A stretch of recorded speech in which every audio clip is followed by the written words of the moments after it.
ಬಂಗಾಳದ ಕೋಲ್ಕತ್ತಾ ಇವತ್ತು ಕೇಸರಿಮಯವಾಗಿದೆ. ರಾಜ್ಯದಲ್ಲಿ ಫಸ್ಟ್ ಟೈಮ್ ಬಿಜೆಪಿ ಸರ್ಕಾರ ರಚನೆಯಾಗಿದೆ. ಹೀಗಾಗಿ ಪ್ರಧಾನಿ ಮೋದಿಯಿಂದ ಹಿಡಿದು ವಿವಿಧ ರಾಜ್ಯಗಳ ಬಿಜೆಪಿ ಮುಖ್ಯಮಂತ್ರಿಗಳ ತನಕ ಅನೇಕ ನಾಯಕರು ಕೋಲ್ಕತ್ತಾದಲ್ಲಿದ್ದಾರೆ. ಬಿಜೆಪಿ ಹಿರಿಯ ನಾಯಕರ ಹಾಗೂ ಬೆಂಬಲಿಗರ ಸಮ್ಮುಖದಲ್ಲಿ ಸುವೇಂದು ಅಧಿಕಾರಿ ಬಂಗಾಳದ ಮೊದಲ ಬಿಜೆಪಿ ಮುಖ್ಯಮಂತ್ರಿಯಾಗಿ ಪ್ರಮಾಣ ವಚನ ಸ್ವೀಕರಿಸಿದ್ದಾರೆ. ಈ ಅದ್ದೂರಿ ಸಮಾರಂಭ ಕೋಲ್ಕತ್ತಾದ ಬ್ರಿಗೇಡ್ ಪರೇಡ್ ಮೈದಾನದಲ್ಲಿ ನಡೆಯಿತು. ಪಶ್ಚಿಮ ಬಂಗಾಳದ ರಾಜಕೀಯ ಚದುರಂಗದಾಟದಲ್ಲಿ ಇಂದು ಹೊಸ ಇತಿಹಾಸ ಬರೆಯಲ್ಪಡ್ತಾ ಇದೆ. ಪರಿವರ್ತನೆ ಎಂಬ ಘೋಷಣೆಯೊಂದಿಗೆ ಬಂಗಾಳದ ಮಣ್ಣಿನಲ್ಲಿ ಕಮಲ ಅರಳಿಸಿದ ಜನನಾಯಕ ಸುವೇಂದು ಅಧಿಕಾರಿ ಪಶ್ಚಿಮ ಬಂಗಾಳದ ನೂತನ ಮುಖ್ಯಮಂತ್ರಿಯಾಗಿ ಪ್ರಮಾಣ ವಚನ ಸ್ವೀಕರಿಸಿ ಆಯಿತು. ರಾಜ್ಯಪಾಲರಾದ RN ರವಿ ಅವರು ಪದವಿ ಮತ್ತು ಗೌಪ್ಯತೆಯ ಪ್ರಮಾಣ ವಚನ ಬೋಧಿಸಿದರು. আমি শুভেন্দু অধিকারী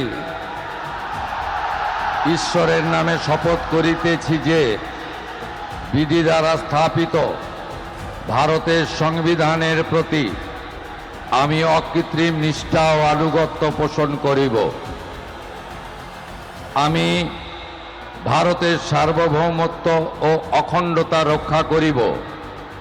পশ্চিমবঙ্গ রাজ্যের মুখ্যমন্ত্রী রূপে আমার কর্তব্যসমূহ নিষ্ঠাপূর্বক এবং বিবেকসম্মতভাবে নির্বাহ করিব এবং ভয় বা পক্ষপাত প্রীতি বা বিদ্বেষ রহিত হইয়া সকল শ্রেণীর জনগণের প্রতি সংবিধান ও বিধি অনুসারে ನ್ಯಾಯಾಚರಣ ಕರಿಬ.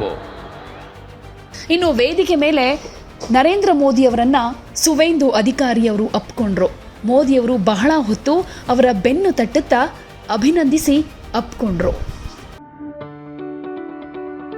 ಯಾವುದೇ ಸುದ್ದಿಯ ಅಪ್ಡೇಟ್ ಅನ್ನ ಮಿಸ್ ಮಾಡ್ಕೊಳ್ಬಾರ್ದು ಅಂದ್ರೆ ಈಗ್ಲೇ ಒನ್ ಇಂಡಿಯಾವನ್ನ ಸಬ್ಸ್ಕ್ರೈಬ್ ಮಾಡಿ. ನಿಮಗೆ ಬೇಕಾದ ಭಾಷೆಯಲ್ಲಿ ಎಲ್ಲಾ ಸುದ್ದಿ ತಿಳಿಬೇಕು ಅಂದ್ರೆ ಒನ್ ಇಂಡಿಯಾ ಆಪ್ ಅನ್ನ ಡೌನ್ಲೋಡ್ ಮಾಡ್ಕೊಳ್ಳಿ.